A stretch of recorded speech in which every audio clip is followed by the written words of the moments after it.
Israel America సంయుక్త దాడుల్లో మరణించిన Ali Khamenei అంత్యక్రియలు 4 నెలల తర్వాత జరగనున్నాయి.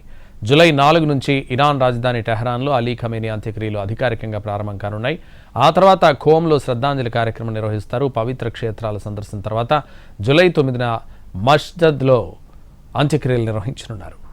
ఇరాన్ దివంగత సుప్రీం లీడర్ అలీ ఖమేనీ అంత్యక్రియలకు ఆయన తనయుడు ప్రస్తుతం సుప్రీం లీడర్ ముజ్తబా ఖమేనీ హాజరవుతారా లేదా అనేది చర్చనీయాంశమైంది.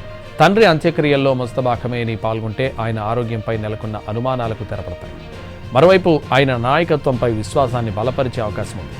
ముజ్తబా ఖమేనీ గైర్హాజరైతే ఆయన ఆరోగ్యం, భద్రత, నాయకత్వ స్థిరత్వంపై ఉన్న సందేహాలు మరింతగా పెరుగుతాయి.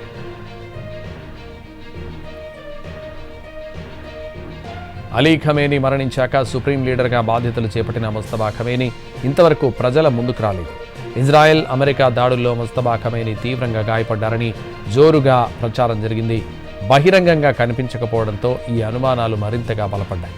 అయితే ముఖానికి తీవ్ర గాయాలు, కాలిన గాయాల కారణం నుంచి ముజ్తబా ఖమేనీ కోలుకుంటున్నారని ప్రచారం కూడా జరిగింది. కానీ ఇంతవరకు ముజ్తబా ఖమేనీ కనీసం వీడియో సందేశం, ఆడియో ప్రసంగం కూడా విడుదల చేయలేదు.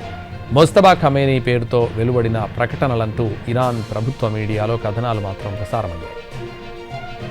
ముజ్తబా ఖమేనీ గాయపడ్డారన్న ప్రచారంతో ఆయన నాయకత్వ సామర్థ్యం, అధికార బదిలీ ప్రక్రియపై పలు ఊహాగానాలు చెలరేగుతున్నాయి. భద్రతా కారణాల వల్లే ఆయన్ను బహిరంగంగా తీసుకురావడం లేదని కొన్ని వర్గాలు చెబుతుంటే, గాయాలే ప్రధాన కారణమని మరికొందరు భావిస్తున్నారు.